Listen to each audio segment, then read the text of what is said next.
Assalamualaikum warahmatullahi wabarakatuh. Bismillahirrahmanirrahim.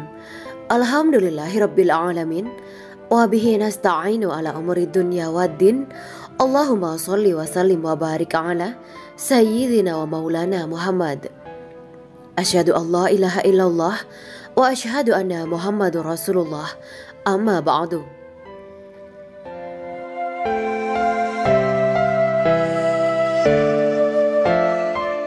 Karomah Imam Ahmad bin Hambal, ulama penghafal sejuta hadis.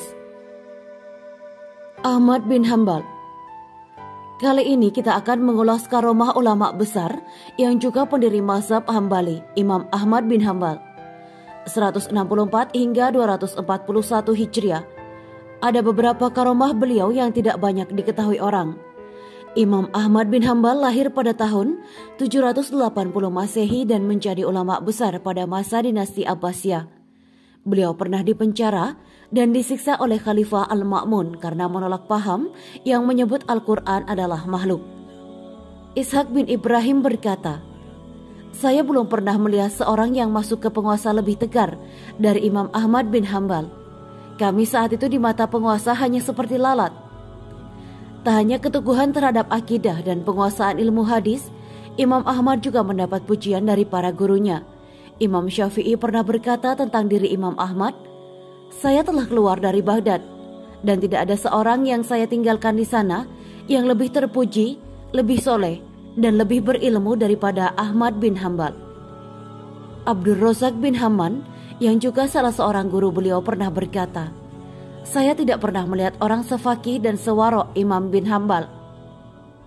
Muhammad bin Abbas An-Nahwi bercerita, "Saya pernah melihat Imam Ahmad bin Hambal, ternyata badan dia tidak terlalu tinggi juga tidak terlalu pendek. Wajahnya tampan, di jenggotnya masih ada yang hitam. Ia senang berpakaian tebal, berwarna putih dan bersorban serta memakai kain. Yang lain mengatakan kulitnya berwarna coklat sawo matang." Imam Ahmad dikenal sebagai ahli hadis yang sangat masyhur. Imam Abu Zu'rah mengatakan, Imam Ahmad bin Hambal hafal lebih dari 1 juta hadis.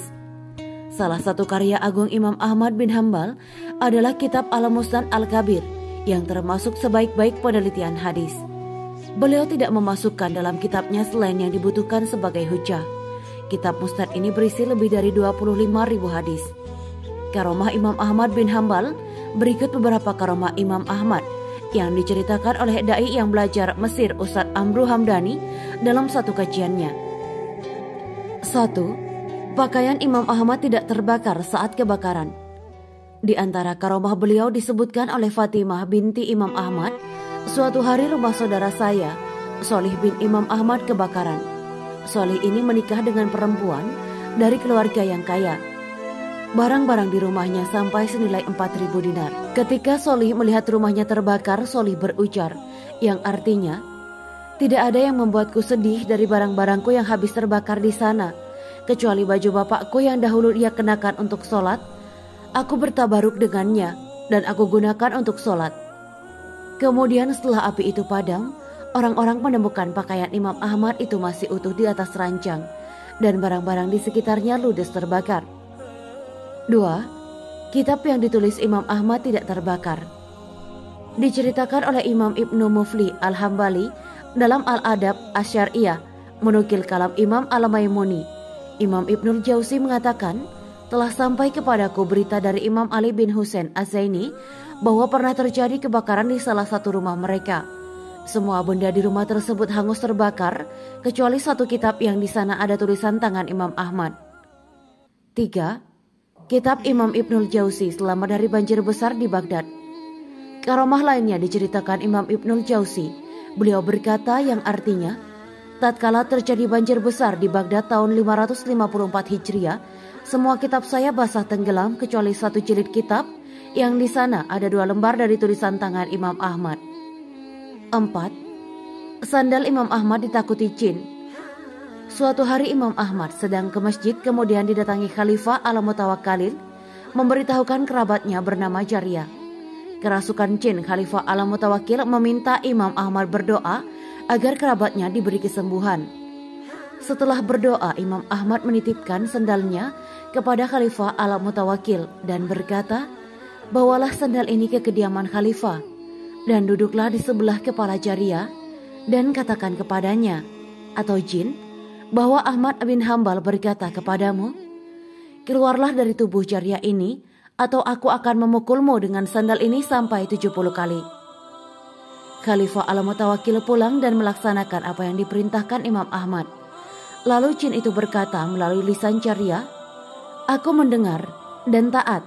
Seandainya Imam Ahmad bin Hambal menyuruhku pergi dari Irak, aku pasti akan menuruti perintahnya. Sesungguhnya beliau itu orang yang taat kepada Allah. Barang siapa yang taat kepada Allah, siapapun akan menurut kepadanya."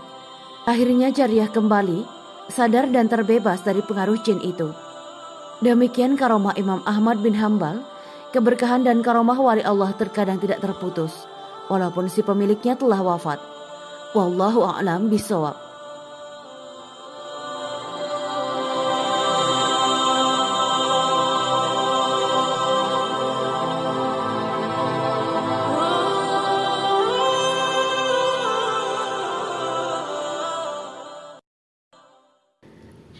Demikianlah kisah Islami Bidadari Surga.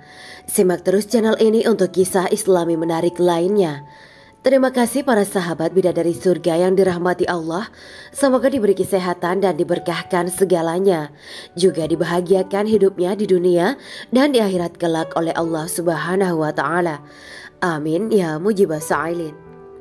Wa akhiron, wabillahi taufiq wal hidayah. Wassalamualaikum warahmatullahi wabarakatuh.